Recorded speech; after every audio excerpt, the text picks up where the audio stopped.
ಇದೊಂದು routine process ಅಂತ ಹೇಳ್ತಿದ್ದೀರಿ board ವಿಚಾರ. ಹಾಗಾದ್ರೆ ಸರ್ಕಾರ ರೈತರ ನೋಟಿಸ್ಗಳನ್ನ ಅಥವಾ ಪಾಣಿನಲ್ಲಿ ಏನು ಚೇಂಜಸ್ ಆಗಿತ್ತು ಅದನ್ನ ಇಮಿಡಿಯೇಟ್ ವಾಪಸ್ ತಗೊಳಕ್ಕೆ ಯಾಕೆ ಮುಂದಾಗ್ತಾರೆ? ಗಾಬರಿ ಬಿದ್ದಾವೆ.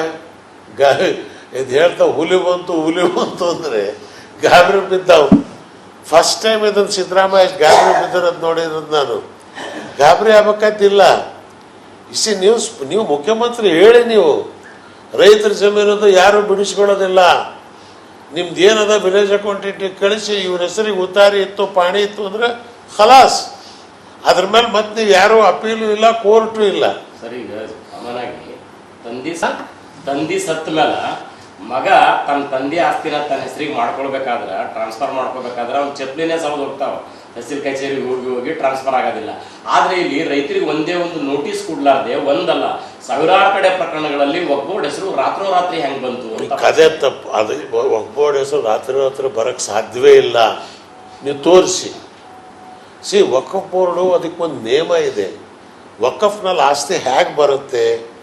ನಾನೇ ನನ್ನ ಜಮೀನು ನಾನು ವಕ್ಫ್ ಮಾಡಿದ್ದೀನಿ, ಕೊಟ್ಟಿದ್ದೀನಿ ನಾನು ಒಂದು ಜಿಲ್ಲೆಯಲ್ಲಿ. ನನಗೆ ಅದನ್ನೆಲ್ಲ ಉಲ್ಲೇಖ ಮಾಡಿ ಪ್ರಚಾರ ತೊಗೊಳಕ್ಕೆ ಹೇಳಕ್ಕೆ ತಯಾರಿಲ್ಲ. ಅದೇನು ಮಾಡ್ತಾರೆ ಅವರು, ವಿಲೇಜ್ ಅಕೌಂಟೆಂಟು ರೆಕಾರ್ಡ್ ಮಾಡ್ತಾನೆ, ತಹಸೀಲ್ದಾರಿಗೆ ಬರೀತಾನೆ, ಈ ಜಮೀನು ಇಷ್ಟು ವಕ್ಫ್ ಅಂತ ಹೇಳ್ಯಾರ, ಇದಕ್ಕೆ ವಕ್ಫಿಗೆ ನಾವು ಗೆಜೆಟ್ ನೋಟಿಫಿಕೇಶನ್ ಮಾಡಬೇಕು. ಆ ತಹಸೀಲ್ದಾರ್ ಅದನ್ನು ರೆಕಾರ್ಡ್ ಮಾಡಿ ಎ ಸಿ ಕಳಿಸ್ತಾನೆ, ಡಿ ಸಿ ಕಳಿಸ್ತಾನೆ.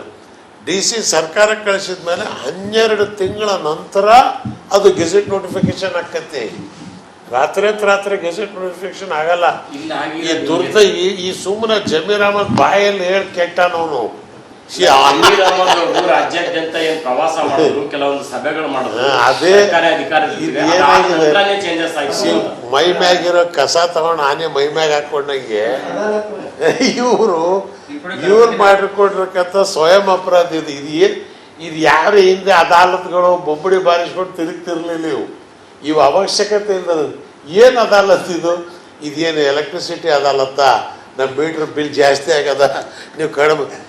ದುರ್ದೈವ ಏನಾಗಿದೆ ಅಂದರೆ, ಇಲ್ಲಿ ಅನುಭವ ಇಲ್ಲದೆ ಇರ್ತಕ್ಕಂಥವ್ರ ಕೈಯಲ್ಲಿ ನೀವೇನಾದರೂ ಕೊಟ್ಟರೆ ಪಾಪ ಅವನು ಏನೋ ಉತ್ಸಾಹದಲ್ಲಿ ನಾನು ಏನೋ ಮಾಡ್ತೀನಿ ಅಂತಂತೇಳಿ ಏನೋ ಮಾಡಿ ಈಗೇನಿದೆ ಅಂದರೆ ಒದ್ದಾಟದ ಪರಿಸ್ಥಿತಿ ಬಂದಿದೆ. ಆದ್ದರಿಂದ ಇದಕ್ಕೆ ಯಾರಾದರೂ ರೈತರು ಈಗ ಅದಕ್ಕೆ ನಾವೇನು ಹೇಳಿದ್ವಿ, ನೀವು ಹೇಳಿದ್ವಿ ನೋಟಿಸ್ ಕೊಟ್ಟಾರ ಅಂತ. ಇದ್ರೇನು ಸತ್ಯಾಂಶ ಏನಾದರೂ ಇದ್ದರೆ ರೈತ ಸಂಘದ ಅಧ್ಯಕ್ಷ ಕೋಡಿಹಳ್ಳಿ ಚಂದ್ರಶೇಖರು, ನಾನು, ಮಾರ್ಸಂದ್ರ ಮುನಿಯಪ್ಪ ಈ 3 ಜನ ಪ್ರವಾಸ ಮಾಡಬೇಕು. ನಾವೇ ಹೋಗಿ ರೈತರಿಗೆ ಖುದ್ದಾಕೊಂಡು ಅಲ್ಲಿ ಡಿ ಸಿಗೆ ಹೇಳಿ ಸ್ಪಾಟ್ನಲ್ಲಿ ಹಾಕತ್ತಿದು.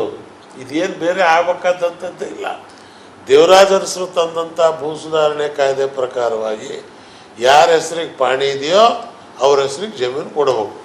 ಅದು ವಕ್ಫ್ ಇರ್ಬೋದು, ದೇವಸ್ಥಾನ ಇರ್ಬೋದು, ಖಾಸಗಿ ಸೌಕರ್ಯದಿರ್ಬೋದು, ಗೌಡ್ರು ಇರ್ಬೋದು, ಉಳುವವನೇ ಹೊಲದ ಒಡೆಯ. ಅದಕ್ಕೆ ನಿಮ್ಮ ಮಾಧ್ಯಮದ ಮುಖಾಂತರ ಮತ್ತೊಂದು ಸಲ ನಾನು ಕಲಬುರಗಿ ನಗರದಿಂದ ಎಲ್ಲ ರೈತ ಸಮಾಜದ ರೈತ ಬಾಂಧವರಿಗೆ ನಾನು ಇವತ್ತಿನ ದಿವಸ ಆಶ್ವಾಸನೆ ಕೊಡೋಕ್ಕೆ ಇಚ್ಛೆ ಪಡ್ತೇನೆ. ಮಠದ ಆಸ್ತಿನೂ ಕೂಡ ಈಗ ಸೇಡಮಲ್ಲಿ ಕೂಡ ನಾನು ಓದಿದೆ ಹೀಗಾಗಿದೆ ಅಂತೇಳಿ. ಬೀರಲಿಂಗೇಶ್ವರ ಅದು ಗೊತ್ತಾದ ತಕ್ಷಣ ಡಿ ಸಿ ಅವ್ರು ಹೇಳಿದಿಲ್ಲ ಸರ್ ಅದು ತಪ್ಪಾಗಿತ್ತು, ನಾವು ಅದನ್ನು ಸರಿಪಡಿಸಿದ್ದೇವೆ.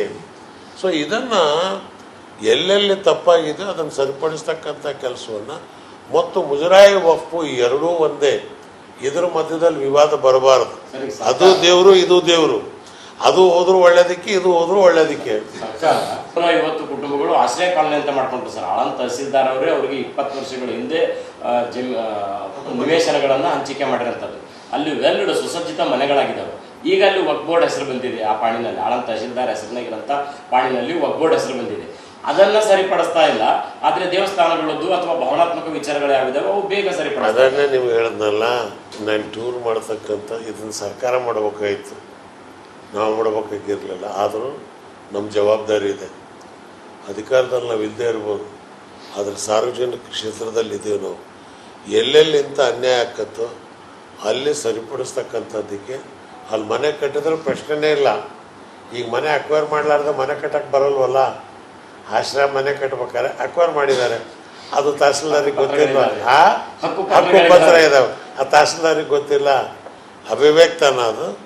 ಆದ್ದರಿಂದ ಇದು ಯಾರ ರಾಜ್ಯದಲ್ಲಿ ಹಳನು ಒಂದೇ ಅಂತಲ್ಲ, ಎಲ್ಲೇ ರಾಜ್ಯದ ಯಾವ ಭಾಗದಲ್ಲಿ ಈ ಥರ ಇದ್ರು. ಈಗ ಬಿಜೆಪಿ ಅವರು ಸರ್ ಜಮೀರ್ ಅಹಮದ್ ಅವರ ರಾಜೀನಾಮೆಗೆ ಬಹಳ ಆಗ್ರಹ ಮಾಡ್ತಾ ಇದ್ದಾರೆ. ತಾವು ಕೂಡ ಹೇಳ್ತಾ ಇದ್ದೀರಿ ಅನುಭವದ ಕೊರತೆನೆ ಇದಕ್ಕೆ ಕಾರಣ ಅಂತ. ಅಂದ್ರೆ ಬಿಜೆಪಿ ಅವರು ಏನೋ ರಾಜೀನಾಮೆಗೆ ಆಗ್ರಹ ಮಾಡ್ತಾ ಇದ್ದಾರೆ, ಇದಕ್ಕೆ ತಮ್ಮ ಸಹಮತ ಇದೆಯಾ?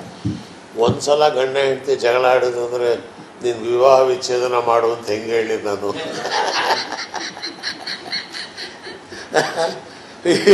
ಏನೋ ಒಂದ್ಸಲ ಆಗೋಗಿದ್ರೆ ತಪ್ಪು, ಗಂಡ ಹೆಂಡತಿ ಸರಿಪಡಿಸ್ಕೊಂಡು ಹೋಗ್ತಾರೆ ಅಂತ.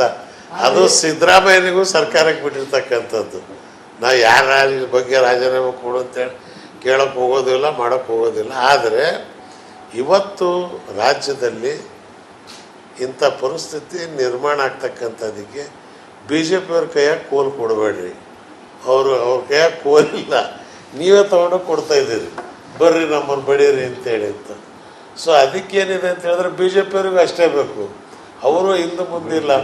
ನಾವು ಯತ್ನಾಳ್ ಉಪವಾಸ ಸತ್ಯಾಗ್ರಹನೇ ಮಾಡ್ತೀನಿ ನಾನು ಅಂತೇಳಿ ಹೊಂಟ. ಯತ್ನಾಳಿಗೆ ಹೇಳ್ತೇನೆ ನಾನು, ನೀವು ಆ ಕ್ಷೇತ್ರದ ಶಾಸಕರು, ಎಲ್ಲಿ ಆಶ್ರಯದಲ್ಲಿ ಮನೆ ಇಲ್ಲೋ, ಎಲ್ಲಿ ಜಮೀನಿಲ್ಲ, ಅದು ಕೊಡಿಸೋ ಕೆಲಸ ಮಾಡಿರಿ. ನೀವು ಅಷ್ಟು ದುಡ್ಡೇ ಮಾಡ್ತಾಯಿದ್ದೀರಿ, ಶುಗರ್ ಫ್ಯಾಕ್ಟ್ರಿ ಮಾಡ್ತಾಯಿದ್ದೀರಿ, ಸಾವಿರಾರು ಕೋಟಿ ರೂಪಾಯಿ ದುಡ್ಡು ಎಲ್ಲಿಂದ ಬಂತು ನಿಮಗೆ?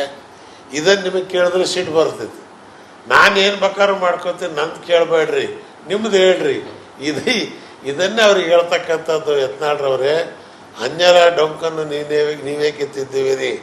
ನಿಮ್ಮ ತನವ ಸಂತೈಸಿಕೊಳ್ಳಿ, ನಿಮ್ಮ ಮನವೇ ಸಂತೈಸಿಕೊಳ್ಳಿ. ಇದುವೇ ಅಂತರಂಗ ಶುದ್ಧಿ, ಇದುವೇ ಬಹಿರಂಗ ಶುದ್ಧಿ. ಬೇರೆಯವ್ರಿಗೆ ಒಳ್ಳೇದು ಮಾಡೋದಕ್ಕಿಂತ ಮುಂಚೆ ತಾನು ಏನು ಮಾಡಿದ್ದೀನಿ ಫಸ್ಟ್ ಅದನ್ನು ನೋಡಿ ನೀನು. ಅದಕ್ಕೆ ಇವತ್ತು ಯತ್ನಾಳಿಗೆ ನಿಮ್ಮ ಮುಖಾಂತರ ಹೇಳ್ತೀನಿ, ಕೂಡಲೇ ಬೇಷರ ಕ್ಷಮಾಪಣೆ ಕೇಳಿ, ಇಲ್ಲದಿದ್ರೆ ನಾನು ಕೋರ್ಟ್ನಲ್ಲಿ ಏನಿದೆ ಅಂತ ಹೇಳಿದ್ರೆ ಕೇಸ್ ಫೈಲ್ ಮಾಡ್ತೀನಿ, ಕೋರ್ಟ್ನಲ್ಲಿ ನೀವು ಜವಾಬ್ ಕೊಡ್ಬೇಕಾಗತ್ತೆ. 150 ಸುದ್ದಿ, 120 ಇಂಪ್ಯಾಕ್ಟ್. ಸೂಪರ್ 3 ಇಲ್ಲೇ ಡ್ರಾ, ಇಲ್ಲೇ ಬಹುಮಾನ. ಮಾಧ್ಯಮ ಇತಿಹಾಸದಲ್ಲೇ ಮೊದಲು ಪರಿಹಾರ ಪತ್ರಿಕೋದ್ಯಮ. ನಡೀತಾ ಇಲ್ಲ ಸರ್, ಗೃಹಲಕ್ಷ್ಮಿನಿಲ್ಲ, ಪಿಂಚಣಿನಿಲ್ಲ, ಇದನ್ನೇ ಮಾಡಕ್ಕಾಗಿಲ್ಲ ಅಂತಂದ್ರೆ ಹಿಂಗೇನ್ ಮಾಡ್ತೀರಿ? ಬೇರೆ ಏನ್ ಕಳಿಸಿ ಆ ಸಮಸ್ಯೆಯನ್ನು ಪರಿಹರಿಸಿಕೊಡ್ಲಾಗ್ಬೋದು. ಒಬ್ಬ ಅಜ್ಜಿ, ಅವರು ವಿಕಲಚೇತನರು, ಯಾರ ಹತ್ರ ಹೇಳೋದು? ನಿಮ್ ಪ್ರಾಬ್ಲಮ್ ಏನಪ್ಪಾ ಅಂತ ಕೇಳೋದಕ್ಕೆ ಯಾರು ಇಲ್ವಲ್ಲ. ಆಗ ನಾವಿರ್ತೀವಿ, ನಾವಿರೋದೇ ನಿಮ್ಗಾಗಿ. ನಾನಿರುವವರೆಗೆ ಅವ್ರು ಇರುವವರೆಗೆ 1000 ರೂಪಾಯಿ ತಿಂಗಳು ಆಗ್ತೀನಿ. ಆದ್ರೆ ಈ ಕೆಲಸ ಇದೆಯಲ್ಲ, ಯಾವತ್ತೂ ಕೂಡ ಶಾಶ್ವತವಾಗಿ ನಮಗೊಂದು ಒಳ್ಳೆ ನೆನಪನ್ನ ಕೊಡುತ್ತೆ, ನಮ್ಮನ್ನ ಕಾಪಾಡುತ್ತೆ. 24 ಗಂಟೆಯಲ್ಲಿ ಅವರ ಬದುಕು ಬದಲಾಗಿ ಹೋಯಿತು. ನಾವು ರಿಪಬ್ಲಿಕ್ ಕನ್ನಡ, ನೇಷನ್ ಫಸ್ಟ್. ಸಮಾಜ ನಮಗೆ ಬಹಳ ಮುಖ್ಯವಾಗಿರುತ್ತೆ. ನಾವು ಆ ಜಾತಿ ಈ ಜಾತಿ ಅಂತ ನೋಡೋದಿಲ್ಲ. ಸಮಾಜದ ಕಟ್ಟ ಕಡೆ ವ್ಯಕ್ತಿ ಯಾರಿರ್ತಾನೆ, ಅದು ಯಾವುದೇ ಜಾತಿಯವನಾಗಿರ್ಬೋದು, ಯಾರು ಕಷ್ಟದಲ್ಲಿದ್ದಾನೆ ಅವನ ಪರವಾಗಿದ್ದಾನೆ. ಆರು ಕನ್ನಡಕ್ಕೆ ಧನ್ಯವಾದ. ನಾವು 1 ವರ್ಷದ ನಿರ್ಭೀತ ಪತ್ರಿಕೋದ್ಯಮ ರಿಪಬ್ಲಿಕ್ ಕನ್ನಡ, ಇದು ನಿಮ್ಮ ಧ್ವನಿ.